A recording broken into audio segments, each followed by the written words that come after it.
নমস্কাৰ সকলোকে পুনৰবাৰ স্বাগতম জনাইছো মোৰ চেনেলটিত ভিডিঅ'টি আৰম্ভ কৰাৰ আগত সকলোকে ৰিকুৱেষ্ট আপোনালোকে কাইণ্ডলি মোৰ ভিডিঅ'টি স্কিপ নকৰাকৈ শেষলৈকে চাই থাকিব।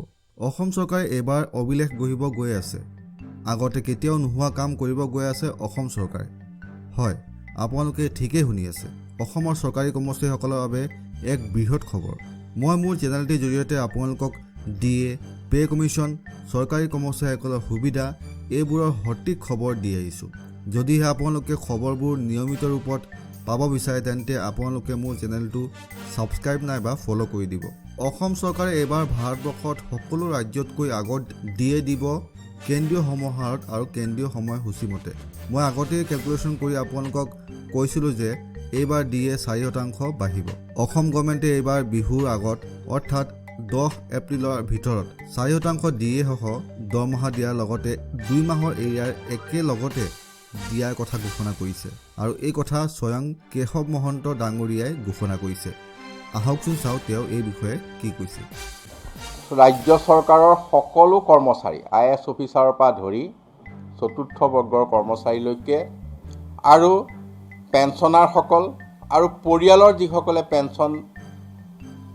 পৰিয়াল পেঞ্চন পাই আছে সেইসকললৈকে ধৰি 38% ডিএ সলনি 42% ডিএ লৈ বৃদ্ধি কৰা হৈছে। 4% ডিএ বৃদ্ধি কৰা হৈছে আৰু ভাৰতবৰ্ষৰ ভিতৰত এখন প্ৰথম ৰাজ্য অসম, যি ৰাজ্যখনে এই ডিএ প্ৰথম ৰাজ্য মানে ভাৰতবৰ্ষৰ ভিতৰত প্ৰথম দিবলৈ সক্ষম হৈছে। সেইখন ৰাজ্য হৈছে অসম।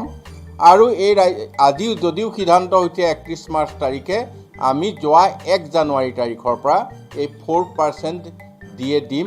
38% ডিএৰ পৰা এই গৈ 42% হ'ব।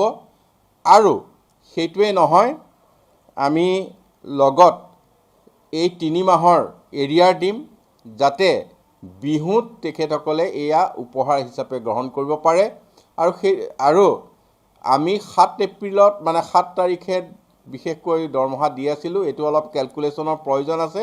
গতিকে বিহুৰ আগতে 10 তাৰিখে সকলোৱে এইবাৰ দৰমহা পাব। 10 তাৰিখৰ দিনটোত ৰাজ্য চৰকাৰে সকলোৰে বাবে দৰমহা, পেঞ্চন আৰু যিখিনি প্ৰাপ্য সেইখিনি 3 মাহৰ এৰিয়াৰ সহ তেখেতসকলক মোকলাই দিব। শ্ৰদ্ধা আৰু মৰমৰ বন্ধু বান্ধৱীসকল, আজি ভিডিঅ'টিত ইমানেই আছিলে। যদিহে আপোনালোকে মোৰ ভিডিঅ'টি চাই উপকৃত হৈছে নাইবা ভাল পাইছে তেন্তে কাইণ্ডলি আপোনালোকে মোৰ ভিডিঅ'টি আনলৈ শ্বেয়াৰ কৰি দিব, কমেণ্ট কৰি জনাব আৰু লগতে লাইক কৰিব। আৰু যিসকল নতুনকৈ আহিছে মোৰ চেনেলটিত, আপোনালোকে কাইণ্ডলি মোৰ চেনেলটি ছাবস্ক্ৰাইব নাইবা ফ'ল' কৰি দিব। আজিলৈ আহিছোঁ, লগ পাম আন এটি ভিডিঅ'লৈ। তেতিয়ালৈকে stay fit, stay healthy. Bye bye. জয় অসম, জয় হিন্দ।